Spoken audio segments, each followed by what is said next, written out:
Hello, Parevdzez. I'm Luis, and I've got a question for you. How do you think YouTube videos got me to buy a one-way ticket to a country thousands of miles away, one that I have barely any connection to? Well, today I'm going to unravel that answer for you. It starts with watching YouTube videos, much like you are right now, but it's ending with me going to Armenia.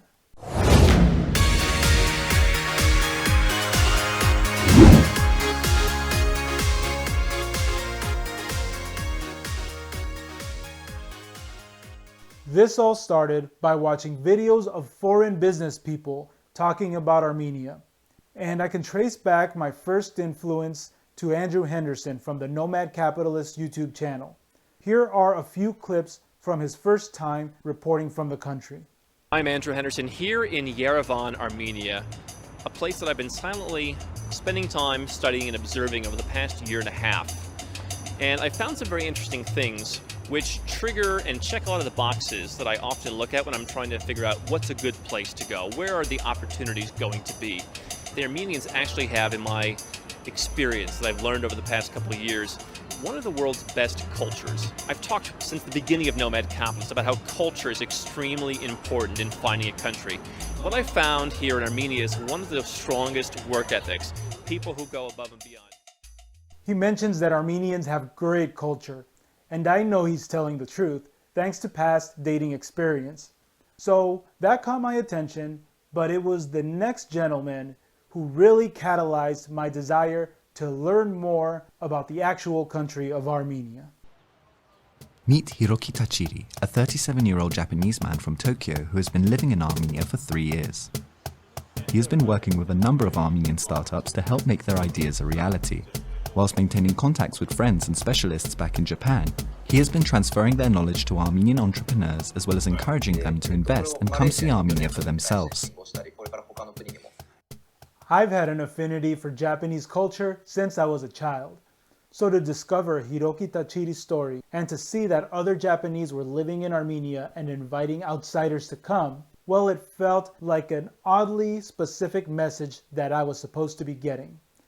I first heard about Hiroki Tachiri through the YouTube channel Creative Mornings, and looking for more information led me to interviews he did for an Armenian news outlet's YouTube channel called CivilNet.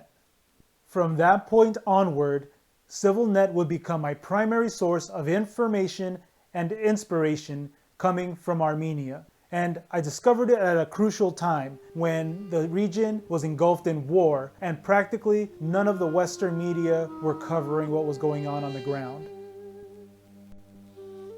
As a result of the events in the war, Andrew Henderson released a video at Christmas time in 2020 requesting that his viewers consider donating to the Society for Orphaned Armenian Relief. I felt compelled to make a donation and thus became personally invested in the well-being of the less fortunate in Armenia.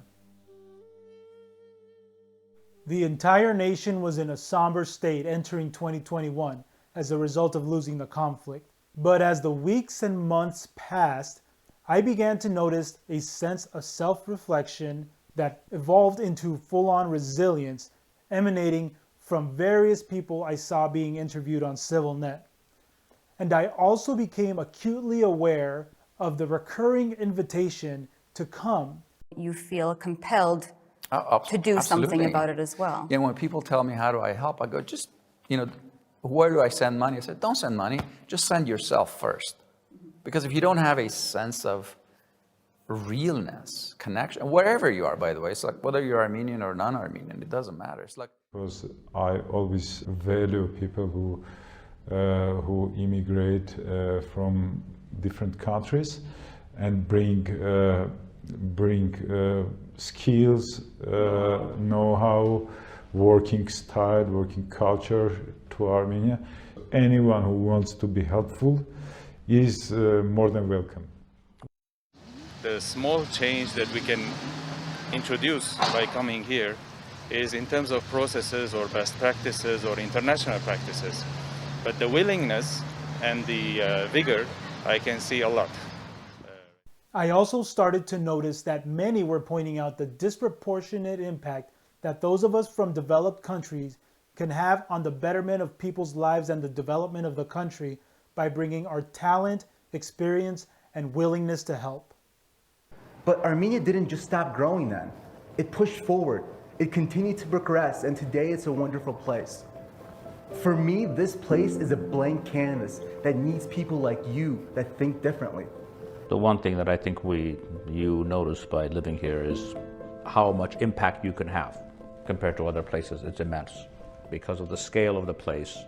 You know, the small number of people focused on can totally transform this country. By being here, getting immersed in the culture, what's going to happen is you're going to eventually bump into somebody who knows somebody, because as you know, everybody knows everyone here. Yeah. You bump into someone who knows someone who, oh, you need a programmer? No problem. Oh, you've got this startup idea? Hey, you should meet these people, they can help you out. So it's allowing these foreigners, more than Armenians, to get really involved in the culture, to get a feel for it, and to ultimately become advocates for Armenia and to contribute to the economy here. If we really believe this is the right time, it's a good time to come to Armenia and change Armenia. And I want to ask everyone who is sitting in different part of the world and thinking about Armenia, it's a unique opportunity to make the changes. So I'm encouraging all of you to really think to, if you want to see Armenia is a country which will be proud to live and be associated, is their best times now. And there you have the answer to the question I posed at the beginning. It was videos of these optimistic individuals and the openness and determination that they expressed that ultimately convinced me to buy my ticket and go to Armenia. But it wasn't just them.